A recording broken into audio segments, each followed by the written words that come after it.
भिवंडी शहरामध्ये निवडणुकीच्या पार्श्वभूमीवरती शनिवारी सायंकाळी भंडारी चौक नारपोली या परिसरात भाजपा आणि काँग्रेस पदाधिकारी कार्यकर्त्यांमध्ये झालेल्या राड्यामध्ये भोईवाडा पोलीस ठाणे तसेच नारपोली पोलीस ठाणे या दोन ठिकाणी गुन्हे दाखल करण्यात आलेले आहेत। जर आपण पाहिलं तर जो प्रभाग क्रमांक 20 आहे ज्या ठिकाणी भाजपाचं जे कार्यालय यशवंत टावरे यांचं उमेदवार जे आहेत त्यांचं कार्यालय नारपोली पोलीस ठाण्याच्या हद्दीत आहे, तर जितेंद्र पाल जे काँग्रेसचे उमेदवार आहेत त्यांचं कार्यालय जे ते भोईवाडा पोलीस ठाण्याच्या हद्दीत आहे। रस्त्याच्या अगदी समोरासमोर ही कार्यालय आहेत आणि त्या ठिकाणी सायंकाळच्या सुमारास दंगा झाला होता, ज्या ठिकाणी दोन्ही बाजूकडून लाठ्या काठ्या आणि दगडांचा मारा करण्यात आला, प्लास्टिकच्या खुर्च्या एकमेकांवर फेकण्यात आल्या आणि या प्रसंगावरून त्यानंतर त्या ठिकाणी तणावाचं वातावरण होतं। परंतु आता त्या ठिकाणची परिस्थिती शांत झालेली आहे आणि अशा परिस्थितीत भाजपाचे यशवंत टावरे यांनी नारपोली पोलीस ठाणे या ठिकाणी काँग्रेस उमेदवार जितेंद्र पाल व त्याचे 12 साथीदार व इतर 30 ते 35 जणांविरोधात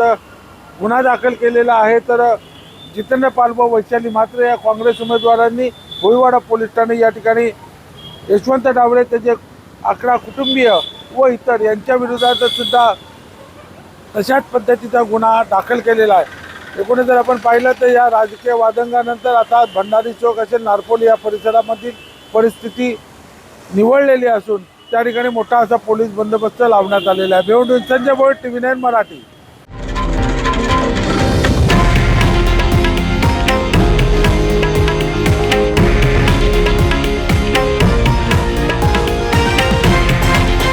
हे आहे देशातील नंबर 1 न्यूज नेटवर्क आणि आपण पाहत आहात TV9 मराठी, एकमेव।